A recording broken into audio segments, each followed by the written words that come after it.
સમાચારોમાં આગળ વાત કરીએ તો અયોધ્યામાં જે રામ મંદિર પ્રાણ પ્રતિષ્ઠા મહોત્સવ થવાનું છે 22મી જાન્યુઆરીએ, તેને લઈને ખૂબ જ ઉત્સાહ જોવા મળી રહ્યો છે અને તેમાં એક દંડ પણ રહેવાનું છે, તે છે ધ્વજદંડ કે જેને અમદાવાદમાં બનાવવામાં આવ્યું છે અને હવે તેને અયોધ્યા મોકલવામાં આવી રહ્યું છે। 22 જાન્યુઆરીએ જ્યારે રામલલાનું પ્રાણ પ્રતિષ્ઠા મહોત્સવ યોજાશે ત્યારે પ્રધાનમંત્રી નરેન્દ્ર મોદી આ ધ્વજદંડની પૂજા કરવાના છે અને જેના માટે આજે અમદાવાદથી આ ધ્વજદંડને પ્રસ્થાન કરાવવામાં આવ્યું છે।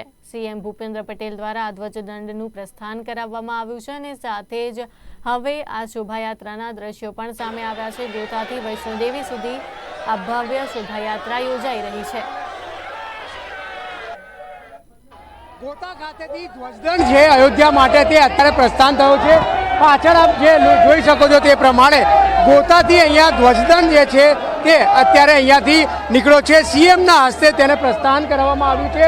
પાછળ પણ આપ જોઈ શકો છો તે પ્રમાણે મોટી સંખ્યામાં જે લોકો જે છે તે ધ્વજદંડ છે તે અહીંયાથી જ્યારે સીએમ દ્વારા પ્રસ્થાન કરવામાં આવ્યું છે ત્યારે અહીંયા તે કરી રહ્યા છે અને સાથે જ વાત કરવામાં આવે તો સીએમ દ્વારા જે પ્રસ્થાન કરવામાં આવ્યું છે અને સાથે જ અત્યારે જે સીએમ છે તે પણ ગાડીમાં બેસીને તેઓ આગળ નીકળી રહ્યા છે। તો કહી શકાય કે જે પ્રમાણે અયોધ્યા માટે જે પ્રસ્થાન કરવામાં અને ખાસ કરીને જે ધ્વજદંડને લઈને પ્રસ્થાન કરવામાં આવ્યું છે ત્યારે સીએમની વાત કરવામાં આવે તો તેમને પ્રસ્થાન કરાવવામાં આવ્યું છે, સાથે જ જગતગુરુ દ્વારા પણ પ્રસ્થાન કરવામાં આવ્યું છે। તો અત્યારે આપ જોઈ શકો છો તે પ્રમાણે તેમણે પ્રસ્થાન કરાવ્યું છે અને પ્રસ્થાન કરીને તેઓ અત્યારે આગળ વધી રહ્યા છે।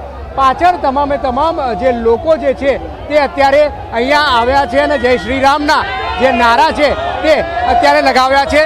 ચોક્કસ વાત કરવામાં આવે દિનેશભાઈ, પ્રસ્થાન કરવામાં આવ્યું છે, આજે શું કેટલો ઉત્સાહ? આજે અયોધ્યા માટેનો જે ધ્વજદંડ અહીંયા અમદાવાદ ગોતા ઘાટોડા વિધાનસભામાંથી પ્રસ્થાન સીએમ સાહેબના હસ્તે કરવામાં આવ્યો છે। પબ્લિકની અંદર અને રામ ભક્તોમાં ખૂબ જ ઉત્સાહ છે, ખૂબ જ ઉત્સાહથી લોકો આ ધ્વજદંડને વધાવી રહ્યા છે। જય શ્રી રામ।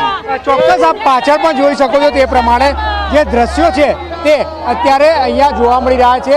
ધ્વજદંડ જે છે તે અહીંયાથી નીકળ્યો છે અને ધ્વજદંડ પ્રસ્થાન કરાવવામાં આવ્યું છે। કહી શકાય કે ગુજરાતમાં જુદા જુદા એટલે કે ત્યારબાદ ધ્વજદંડ બાદ જે નગાડું છે કે જે 500 કિલોનું જે નગાડું છે તે અહીંયા ત્યાં આગળ તેઓ જવાના છે અને ત્યાંનું પણ તેઓ પ્રસ્થાન કરાવવાના છે। કેમેરામેન ચંદ્રકાંત વોરા સાથે બ્રિજેશ દવે, અમદાવાદ।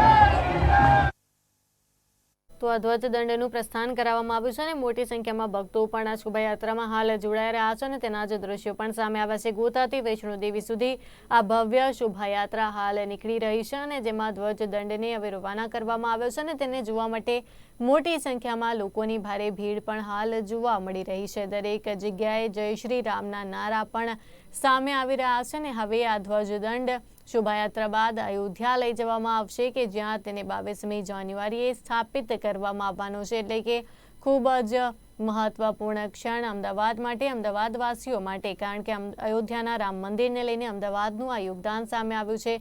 આ ધ્વજદંડને આજે પ્રસ્થાન કરાવવામાં આવ્યું છે અને આગામી 22 તારીખે આ ધ્વજદંડને પૂજા કર્યા બાદ મંદિર ઉપર સ્થાપિત કરવામાં આવશે। એટલે આજે ખૂબ જ સુંદર દ્રશ્યો સામે આવી રહ્યા છે। શોભાયાત્રા નીકળી રહી છે। મહત્વનું છે કે ગોતાથી વૈષ્ણોદેવી સુધી આ ભવ્ય શોભાયાત્રા હાલ ચાલી રહી છે।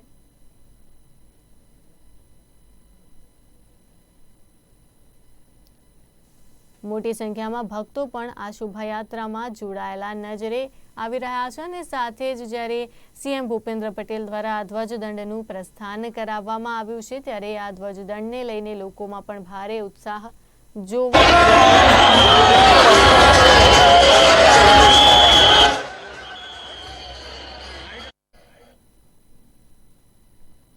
ત્યારે ખૂબ જ સુંદર દ્રશ્યો પણ સામે આવી રહ્યા છે। હાલ આ શોભાયાત્રા ચાલી રહી છે, આપ જનમેદની જોઈ શકો છો। મોટી સંખ્યામાં લોકો પણ આ ધ્વજદંડને નિહાળવા માટે પહોંચી રહ્યા છે। આ ધ્વજદંડ જ્યારે અયોધ્યા જઈ રહ્યો છે ત્યારે આ ઘટનાના સાક્ષી બનવા માટે પણ ભક્તો આવ્યા છે।